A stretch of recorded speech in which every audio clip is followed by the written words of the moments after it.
Je vous amène à la découverte d'un ouvrage scientifique, itinéraire d'un médecin africain du commencement au début de la fin de l'épidémie du sida en Afrique. Il est écrit par le Congolais Pierre Mpele, l'ancien représentant résident de l'OMS au Togo. Un récit autobiographique présenté au public ce samedi. Augustin Kossi. Au fil des pages de cet ouvrage, le pathétique récit d'un médecin, un acteur de terrain au Congo et en Afrique. Une vie entièrement dévouée à combattre une affection inconnue, le sida, syndrome d'immunodéficience acquise. Le docteur Pierre Mpele a consacré une bonne partie de son parcours à la lutte contre cette pandémie qu'a connue le monde depuis la fin du 19e siècle. Son livre, Itinéraire d'un médecin africain du commencement au début de la fin de l'épidémie du sida en Afrique, reste une autobiographie. Ma personnalité, ma vision du monde a été impactée par l'épidémie du sida parce que j'étais médecin, j'ai soigné des milliers de malades, j'ai été avec eux, j'ai vécu leur souffrance, leur détresse, surtout au moment où on n'avait pas de traitement. Et donc ça change la vie, mais aussi ça nous permet d'avoir l'espoir parce que nous pensons que l'homme est capable de maîtriser les situations les plus difficiles dans la vie. Dans cet ouvrage paru aux éditions Maya, L'Afrique en marche, Pierre Mpele pose un regard sur le passé et tire des leçons face à un problème de santé publique. Plus de 38 ans d'expérience et de témoignages en matière de lutte contre ce qu'il convient d'appeler le mal du siècle, le sida. Une autobiographie de 9 chapitres qui est pour ceux qui se sont engagés dans le même combat un espoir. On a fait beaucoup de progrès depuis une trentaine d'années dans la lutte contre le VIH, mais il y a très peu de documentation. Et ce genre d'ouvrage permet de documenter sur la base de l'histoire, mais aussi des évidences, d'où on vient et quels ont été les progrès accomplis. Et je pense que ça va totalement dans le sens de la communication sur l'effort qui est fait. Après presque 40 ans de lutte contre le sida, nous approchons de la fin de l'épidémie. Il faut le reconnaître. Entre 2000 et 2017, il y a eu une réduction de nouvelles infections de l'ordre de 36%, ce qui est énorme. Quand l'ONU-SIDA dit 90-90, c'est-à-dire 90% des personnes doivent connaître leur statut, 90% des gens qui connaissent leur statut doivent avoir des traitements et 90% des gens qui ont les traitements doivent avoir une charge virale négative. Et quand on a une charge négative, on ne peut plus transmettre le sida. Ça veut dire qu'on est proche des 100%. Et quand on est à cette étape-là, il faut accélérer. Il faudra tout accélérer puisqu'en Afrique, aujourd'hui, on dénombre plus de 21 millions de victimes de sida. Et au Togo, selon l'ONU-SIDA, 105 à 110 000 personnes vivent avec ce virus mais sous traitement. Ce pari audacieux d'en finir avec le VIH-SIDA d'ici à 2030, le médecin diplomate, l'humanitaire Pierre Mpele du Congo y tient et garde l'espoir. Et nous avons sur ce plateau Dr Pierre Mpele, il est l'ancien représentant résident de l'OMS Togo et auteur de l'ouvrage Itinéraire d'un médecin africain. Dr Mpele, bonjour. Bonjour.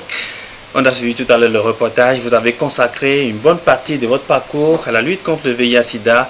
Cet engagement porte ses fruits aujourd'hui? Oui, je pense. Pas simplement mon engagement, mais l'engagement de toute la communauté internationale, des pays africains, des personnes vivant avec le VIH, de la société civile, de tous les acteurs, à tous les niveaux. Je pense que nous avons fait un très long chemin. Ça fait 38 ans que le virus la maladie est apparue aux États-Unis et je crois que nous sommes effectivement au début de la fin de cette épidémie, en tout cas en ce qui concerne l'Afrique ou dans le monde, et que, comme je dis, il faut accélérer pour prendre les bonnes décisions politiques pour arriver en 2030 à avoir le sida un problème, je dirais, normal de santé publique, mais pas comme il y a 30 ans. Et justement, plus de 38 ans d'expérience, vous avez une vision, une génération sans sida à l'horizon 2030. Vous l'avez dit tout à l'heure, il faut tout accélérer. Comment y parvenir? Il faut y parvenir. Bon, d'abord, il faut dire que les Nations Unies ont reconnu avec les États membres en adoptant les objectifs de développement durable et en affirmant qu'en 2030, on peut mettre fin au sida. Et que l'ONU-SIDA également a mis en place la stratégie 90-90, et ça veut dire qu'on est proche des 100%. Et donc, en ce moment-là, le sida pourrait être simplement, comme je l'ai dit, un peu. Mais il faut prendre des grandes décisions. Il faut prendre des grandes décisions, d'abord des décisions politiques en matière de décentralisation de la lutte contre le sida, faire en sorte que les tests de sida soient accessibles au niveau local, le plus périphérique possible, que les traitements également, que les traitements ne soient pas réservés dans les grands hôpitaux, mais aussi que dans une politique nationale de santé, l'assurance maladie, parce que ça c'est aussi très important, parce que les populations n'ont pas toujours les moyens et un système de solidarité peut permettre d'avoir accès et au traitement et au dépistage. Et d'ailleurs les dépistages doivent être totalement gratuits, mais également avoir une couverture sanitaire universelle. Je sais que le Togo, quand j'étais ici représentant, s'est engagé dans l'assurance maladie que nous avons lancée en 2010 et que ça fait bientôt 10 ans d'une très grande expérience en ce qui concerne la santé de la population dans ce pays. Vous avez sorti un livre après plusieurs recherches. Comment a été fait le travail sur le terrain pour arriver à ce résultat? J'ai voulu simplement partager mon expérience, cet itinéraire qui part des années 1980 où j'ai été jeune médecin dans le grand service du professeur Marc Gentilini à l'hôpital de la Salpêtrière à Paris, le plus grand service spécialisé en maladies tropicales, que j'ai rencontré les premiers malades du sida, que j'ai décrit les premiers cas de sida au Congo en 1984, que cet itinéraire m'amène en 2019 à partager mon expérience, à faire en sorte que les acteurs de la lutte contre le sida aujourd'hui sachent ce qui s'est passé il y a 30 ans.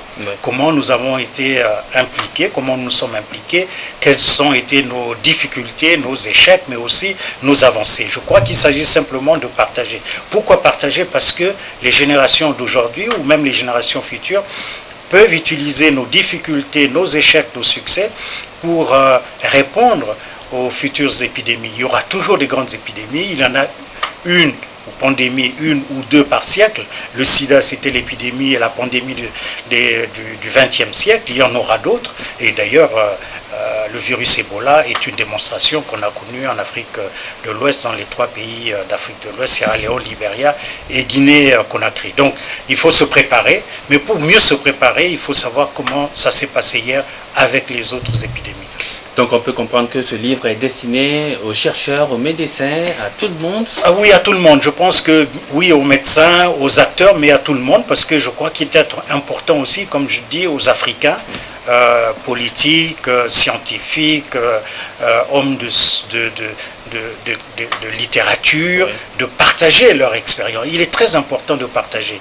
On ne peut pas garder pour soi. Il faut partager, il faut faire en sorte que les générations qui viennent puissent se nourrir des expériences du passé. Et pour ça, il faut partager, il faut écrire. Alors j'encourage tout le monde à écrire, médecins ou dans d'autres catégories socio-professionnelles, d'écrire et de permettre à ce qu'on partage nos informations, on partage nos expériences.